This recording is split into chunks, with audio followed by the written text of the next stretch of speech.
to another episode of the Wellness Couch. It's Women's Month and we're having a ball sitting down with great, phenomenal women in different industries that are inspiring you towards living a healthier lifestyle. The person I'm sitting next to today is not only a colleague of mine, she's also carved a name for herself in the world of aesthetics as one of the leading Joburg practitioners, and dare I say, leading South African practitioners in medical aesthetics. I say this proudly because I know you, Nicole. So I want to introduce everyone to you and a warm welcome to the Wellness Couch, Dr. Nicole Kanaris. You chose an incredibly brave industry. You chose aesthetics.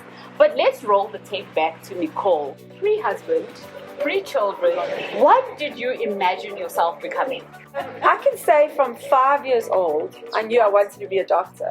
What? I knew at 13. You knew at 5? Yes. Incredible. I didn't think I would be injecting people for wrinkles and beautifying them, but I wanted to be a trauma surgeon. You know, I was always running around with sticky tape and cotton wool and, okay, No. shave, you've got a little cut.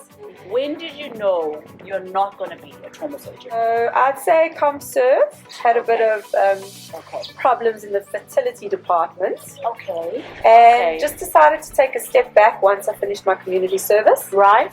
And with that, yeah, just fell into it.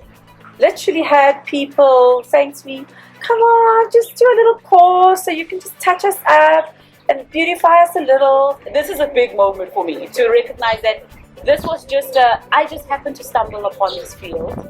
Yes. What made you, from the almost nuisance part of it of people pestering you, what made you say, okay, I'm going in? I absolutely love it. I love going to work. I think I had my first bad day yesterday. You know when you're like, man, I had a day. So you had fun every single day in aesthetics? Every single day. The reason I love that it's you I get to speak to first is because you've really created an experience out of it. Aesthetics is about what? Non-surgical. Okay. For me, very little downtime. Okay. No pain. Is a big important one for me because a lot of practices I love that one. Please listen to this. No pain. It has to be experiential. Okay. A person has to come in, it has to be an experience for them from start to finish. Right. And you've got to click with your patients. Okay.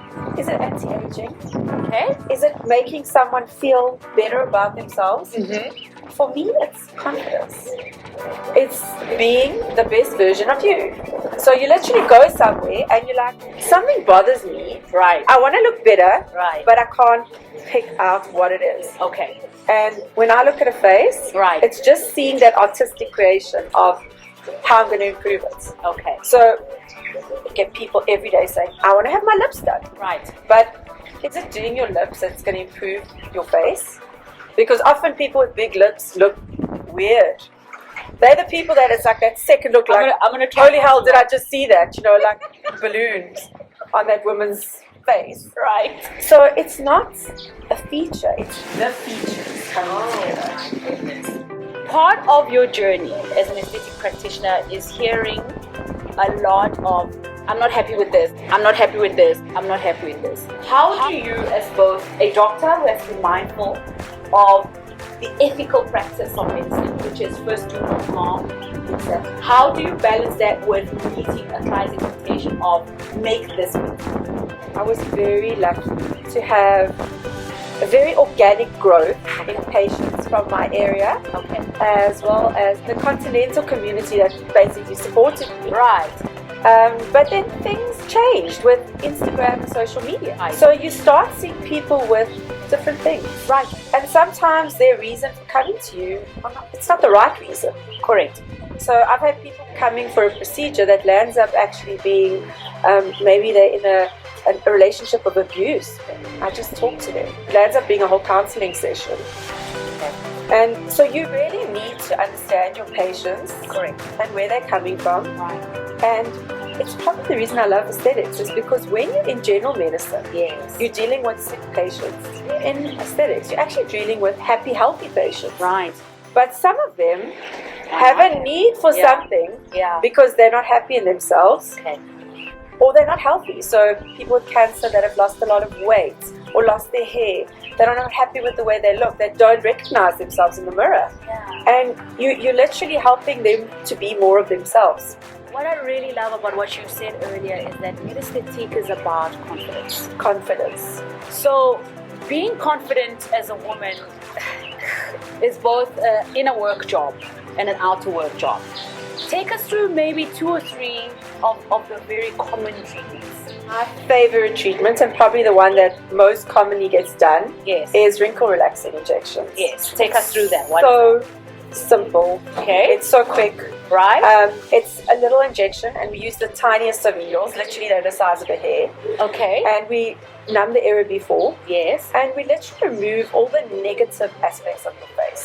So any expressions that are causing you to look angry, Right. sad, or Right. upset, I love that. we rub away. Okay, so we erase that. Okay. How quick is it? So the anesthetic cream is medical grade. Okay. That we leave on for about 20 minutes. Okay. And the injections are 5 minutes. Alright. In fact, I had a patient this morning who came for wrinkle relaxing injections, but Okay. that I'd seen a year ago Uh-huh. for the O shot. So the O shot is the orgasm shot. We take blood, especially like a normal blood test. Okay. We spin it in a special machine called a centrifuge, Right. and it separates the blood components. So your red blood cells go to the bottom, and your platelet-rich plasma, which is my superhero in my practice, like I absolutely love it. Yes. When injected, stimulates regeneration of the area it's injected into. So it releases growth factors in the vagina and in the clitoris. It helps with sensation. It helps with lubrication. Right. It helps with patients' libido. Right. And for patients with urinary incontinence, so women who've had natural birth or just from a very young age struggle with urinary incontinence. And that's why I love that we're putting spotlight on this particular choice, because a lot of people think it's only for the sexual wellness part, but It's in for actual both. fact, it's for both. So bravo to you, Nicole. Thank you for coming. Continue being a phenomenal woman. And for those of you who want to understand more about aesthetics, check out Dr. Nicole Kanaris on Medesthetic. If you just Google that, she's on Instagram, she's on Facebook. It is lit with youth and beauty on that page. I am so happy that we got to discuss beauty in a different sense. Please be responsible with how you feel as well as how you look this Women's Month. I'll see you on the next episode of The Wellness Couch. And happy Women's Month from myself and Nicole as we say bye.